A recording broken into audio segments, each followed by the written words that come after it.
To make the Kosovo problem go away, the Clinton team needed some diplomatic magic. They turned to their diplomatic magician. Madeleine Albright asked me to go back into the region to talk to Milosevic and to get involved in the Kosovo issue. And I started what proved to be the first of 9 trips to the region. Richard Holbrook was the Western world's resident Milosevic expert. In 1995, he had somehow brought a fix to that other Balkans nightmare with the Dayton Peace Agreement for Bosnia.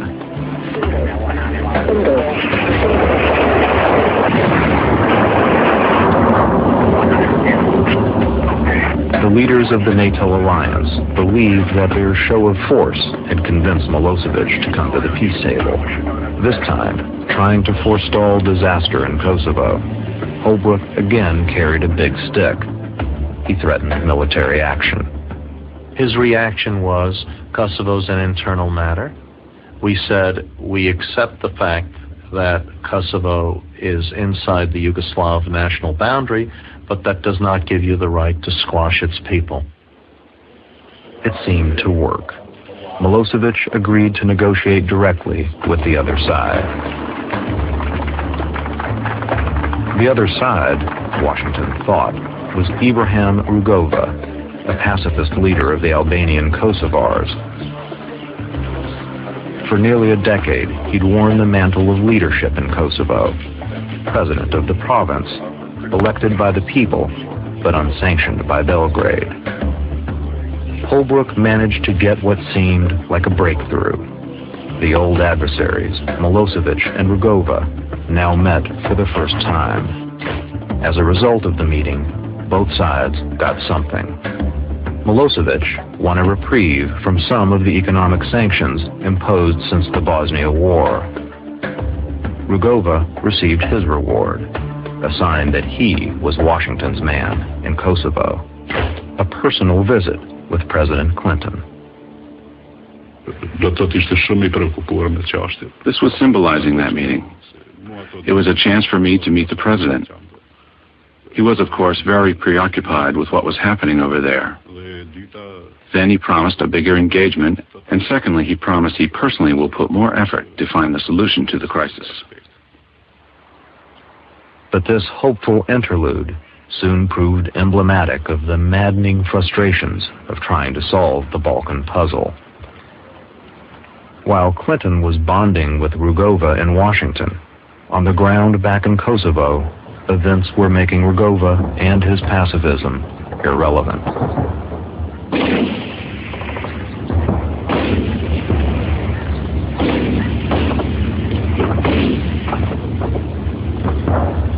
The Kosovo Liberation Army, the KLA, was conducting its own form of diplomacy, with guns and bombs, asserting itself as the real force that counted in the Kosovo equation.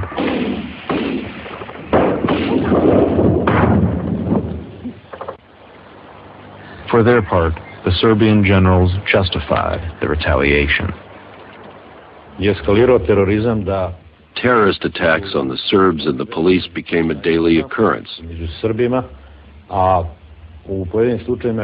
There came a moment when all the lines of communication in the area, all the roads were blocked, especially around the local army headquarters near the Albanian border.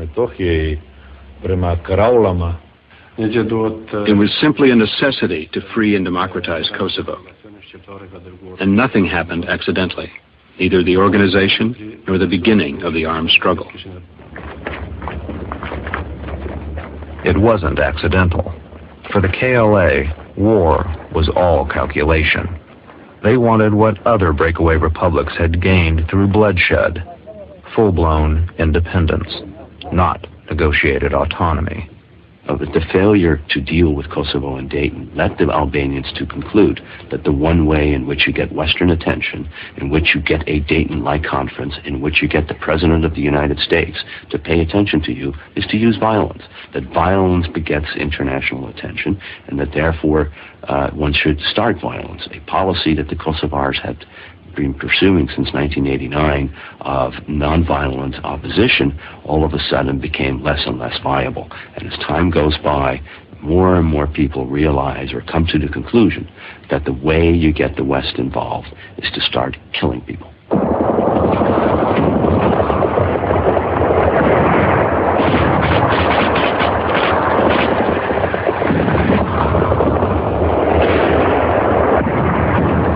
For his part, Milosevic fought back, Balkan style.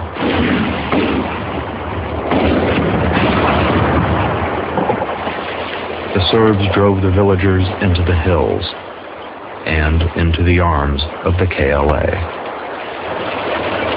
I was pretty upfront about saying that if we stayed out of it, the Serbs took that to mean that they could just continue to do what they're doing, and the Albanians just continued to argue that they needed independence, full stop.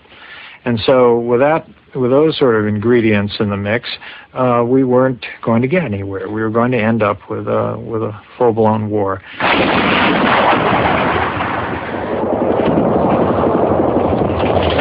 The U.S. had told Milosevic that war in Kosovo would bring American military action. Now Milosevic and the KLA waited. Would the Americans live up to their threat? The answer was no. The Clinton administration had decided it could never sell a fight against Milosevic alone. It had to be part of a European coalition, NATO. We believed that there needed to be a NATO commitment, not just an American commitment, because whether we could sustain unilaterally action against Milosevic, I think, was, under these circumstances, an open question. Over at the Pentagon, the civilian leaders agreed. I was absolutely convinced that the United States could not afford to take any kind of unilateral action from a political or a point of view, and certainly we were not going to recommend that to the President and to the Congress, that we intervene unilaterally without NATO consensus and support. NATO was a relic of the Cold War, a U.S. alliance with Europe constructed to defend against the Soviets, an organization that was reinventing itself. It had never been to war, but now it asked its top general to start planning for one. Ministers were grasping for what could be done to prevent an outbreak of destabilization in the region, and so they turned to NATO. Again, NATO demonstrated its effectiveness in Bosnia, and naturally the first NATO means they sought to use was the means that had proved itself to be effective before, NATO Air. And that's why we began with the air planning effort. We are here to insist on full compliance with Dayton. Wes Clark was no stranger to Belgrade. He had been Dick Holbrook's military aide at Dayton, another American who believed he knew how to handle Milosevic.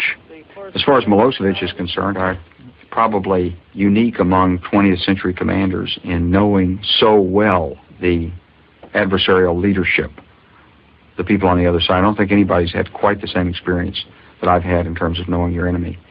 And so I had a pretty good feel for what he might do and how he might do it.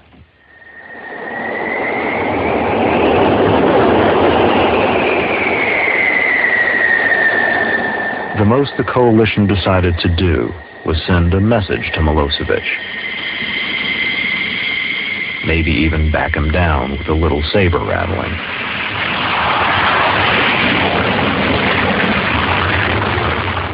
"85 planes were sent to buzz the Kosovo border, and the politicians talk even tougher."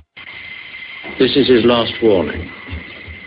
If he continues to cross the line, he should not be surprised by the option that is adopted by the international community to respond next time. But in Belgrade, Milosevic's generals weren't fazed by what became known as NATO's Balkan Air Show. As far as NATO's threats were concerned, we didn't have any valid reason to believe them. They had no reason to protect the terrorists. They had no reason to get involved in the internal politics of another country. Because of these reasons, we couldn't believe them.